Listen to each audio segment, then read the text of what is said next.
السلام علیکم ورحمۃ اللہ وبرکاتہ۔ الحمدللہ والصلاة والسلام علی رسول اللہ محمد وعلی آلہ وصحبہ اجمعین وعلی جمیع من تبعہم بإحسان الی یوم الدین، اما بعد۔ آج ہمارے سامنے حدیث نمبر 160 ہے، اور اس حدیث میں ایک عبرتناک واقعہ بیان کیا گیا ہے۔ موضوع ہے سنت رسول صلی اللہ علیہ وسلم کی ازراہ تکبر مخالفت کی وجہ سے دایاں ہاتھ شل ہو گیا۔ یہ بہت ہی مشہور اور ہی بہت عبرتناک واقعہ ہے۔ اللہ تعالی ہم سب کو اس سے نصیحت حاصل کرنے کی توفیق عطا فرمائے۔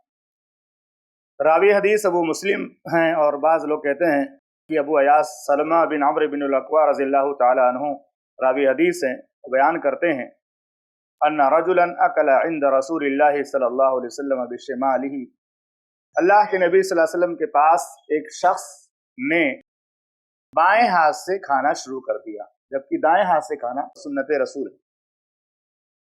اللہ کے نبی صلی اللہ علیہ وسلم نے کہا کل بیمینک، اے اللہ کے بندے دائیں ہاتھ سے کھاؤ۔ بائیں ہاتھ سے کھا رہا تھا تو آپ نے کہا دائیں ہاتھ سے کھاؤ۔ اس نے تکبراً کہا لا استطیع، کہا میں نہیں کھا سکتا۔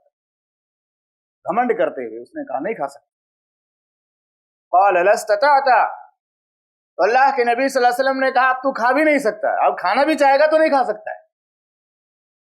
راوی حدیث بیان کرتے ما منعہ الا الکبر، وہ منافق تھا، متکبر، گھمنڈی تھا، تکبر کی وجہ سے اس نے ایسا کہا جاؤ میں تمہاری بات نہیں مانتا۔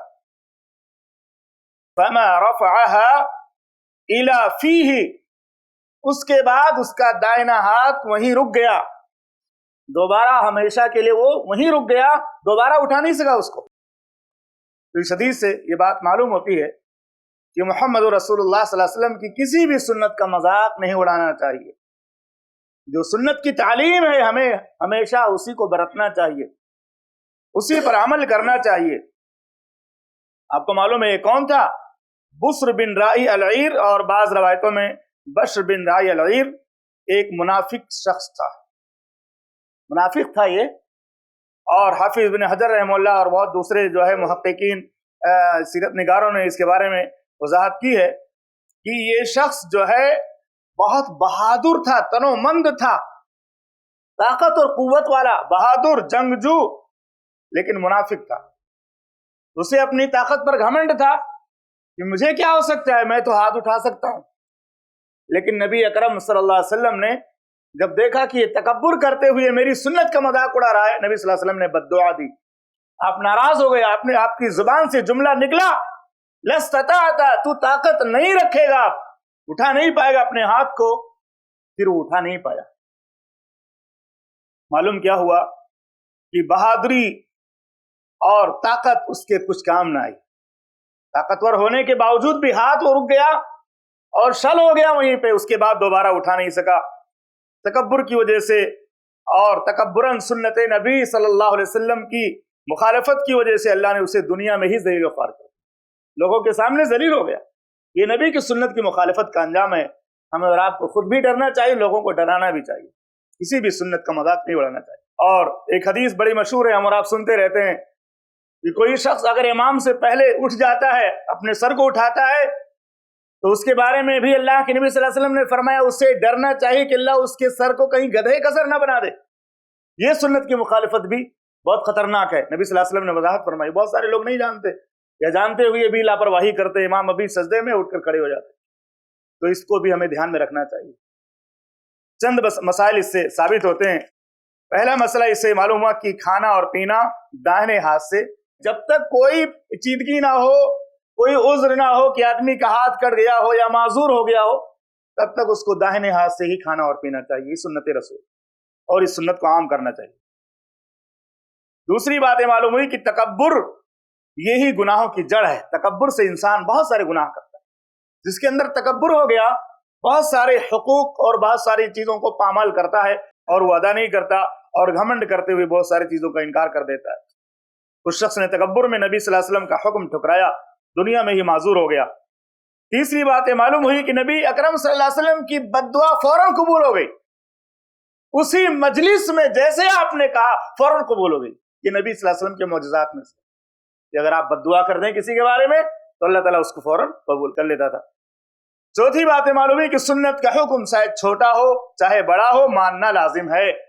किसी भी सुन्नत को हकीर नहीं जानना चाहिए। जो भी सुन्नत रसूल अकरम सल्लल्लाहु अलैहि वसल्लम के हमें मालूम हो हमें उसकी ताजीम करनी चाहिए, उसका एहतराम करना चाहिए और सुन्नत समझ करके नबी अकरम सल्लल्लाहु अलैहि वसल्लम की मोहब्बत के जज्बे से उस पर अमल करना चाहिए। ये हमारे नबी की सुन्नत है, हमारे नबी का तरीका है, हम इसको नहीं छोड़ सकते।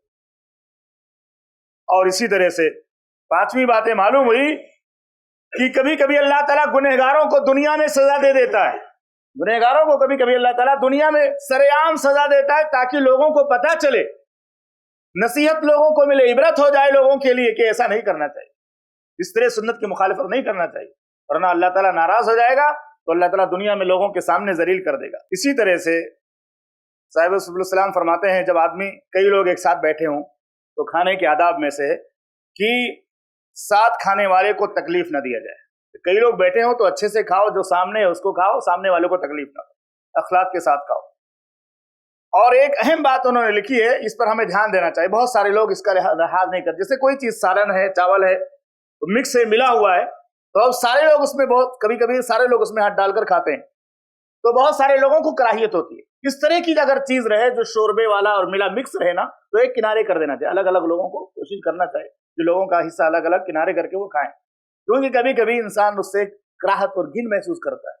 जैसे शोरबा रोटी में मिला हुआ है, दाल चावल मिला हुआ, हर कोई उसमें हाथ डाल कर निकाल रहा है।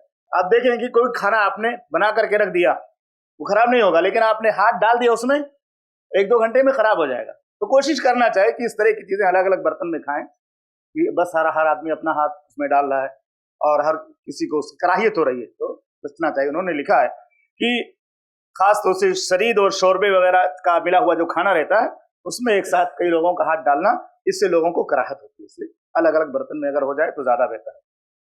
हाँ, उन्होंने आगे लिखा है कि फल और खुश्क मेवे लेने में कोई हर्ज नहीं है। सेब कटा हुआ है, इसी तरह से जो है अमरूद कटा हुआ है, तो एक टुकड़ा लेने में कोई हर्ज नहीं। लेकिन जो एक सना हुआ खाना है जो सालन के साथ मिला हुआ है, उसको हाथ डाल करके अगर कई लोग खाते हैं ना, तो बहुत सारे लोगों को उससे घिन महसूस होती है।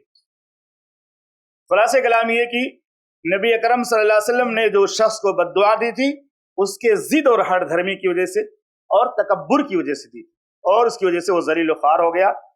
हमारे लिए नबी सल्लल्लाहु अलैहि वसल्लम की हर सुन्नत प्यारी है, चाहे छोटी सुन्नत हो चाहे बड़ी सुन्नत हो, छोटा लगे हुक्म बड़ा लगे, ये हमारी और आपकी जिम्मेदारी है कि हमने अपने जुबान से ला इलाहा इल्लल्लाह मुहम्मदुर रसूलुल्लाह का इकरार किया है और नबी अकरम सल्लल्लाहु अलैहि वसल्लम से मोहब्बत का दावा करते हैं। इसलिए हमें जो भी सुन्नत मालूम, इससे पहले भी मैं कह चुका हूं कि बहुत सारे लोग जान छुड़ाने के लिए कभी कभी हर सुन्नत के बारे में पूछते हैं, ये वाजिब है, फर्ज है, जरूरी है कि जरूरी नहीं है, तो अगर जरूरी है तो करेंगे, नहीं जरूरी तो नहीं करें। ऐसा नहीं होना चाहिए। जो नबी की सुन्नत हमारे सामने आए वो हमें उसको ले लेना चाहिए। वैसे भी है ना कि नबी अकरम सल्लल्लाहु अलैहि वसल्लम ने अपनी उम्मत के लिए ऐसी कोशिश की कि कोई ऐसी चीज उन पर वाजिब ना हो जो परेशानी का बाइस हो। हदीसें आपने सुनी है बहुत सारी कि अगर मेरी उम्मत पर ये चीज मुश्किल ना होती तो मैं इशा की नमाज को ताखिर करके पढ़ने का हुक्म देता। अगर मेरी उम्मत पर ये चीज मशक्कत का बाइस ना होती तो मैं हर वजू के साथ मिसवाक का हुक्म देता। ऐसी बहुत सारी तालीमात है। या वही जो अल्लाह के नबी सल्लल्लाहु अलैहि वसल्लम ने रमजान में जो क़यामुल लैल किया, आपने क्यों 3 रात के बाद रुक आने से मना कर दिया? आपने कहा खशीतु अन तुफ़रज़ अलैकुम, मुझे डर लगता है कि अगर मैं बार बार ऐसे तुमको जमात से पढ़ाऊं तो ये नमाज भी फर्ज हो जाए और तुम मशक्कत के अंदर पड़ जाओ। तो अल्लाह के नबी सल्लल्लाहु अलैहि वसल्लम ने जो हमें दीन दिया, ये नबी सल्लल्लाहु अलैहि वसल्लम के जरिए जो दीन मिला वैसे ही वो आसान है, उसमें कोई मशक्कत नहीं है। बस हमारे दिल के अंदर जो है एक तरह की मोहब्बत होनी चाहिए सुन्नत से। हमारे दिल के अंदर ईमान का जज्बा होना चाहिए कि जो चीज हमें नबी की सुन्नत के नाम पे मिले उसमें हमारे लिए खैर है, दुनिया में भी और आखिरत में भी। अल्लाह से दुआ है कि अल्लाह ताला हमें सही मानों में मोहम्मद रसूलुल्लाह सल्लल्लाहु अलैहि वसल्लम के उस हसना के मुताबिक जिंदगी गुजारने की तौफीक अता फरमा और उन तमाम कामों से बचने की तौफीक दे जिन कामों से अल्लाह और उसके रसूल सल्लल्लाहु अलैहि वसल्लम ने मना किया है, और ईमान के साथ मौत नसीब फरमा। आमीन। सल्लल्लाहु अलैहि वसल्लम। ऐसे ही फ़ायदेमंद इस्लामिक वीडियोस देखने और मनहज सलफ़ पर किताब व सुन्नत की तालीमात को आम करने में हमारा ताउन करें, ताकि आपके लिए ज़रिया नजात, जन्नत के हुसूल का सबब, साथ ही माल में बरकत व इजाफे का ज़रिया भी बने।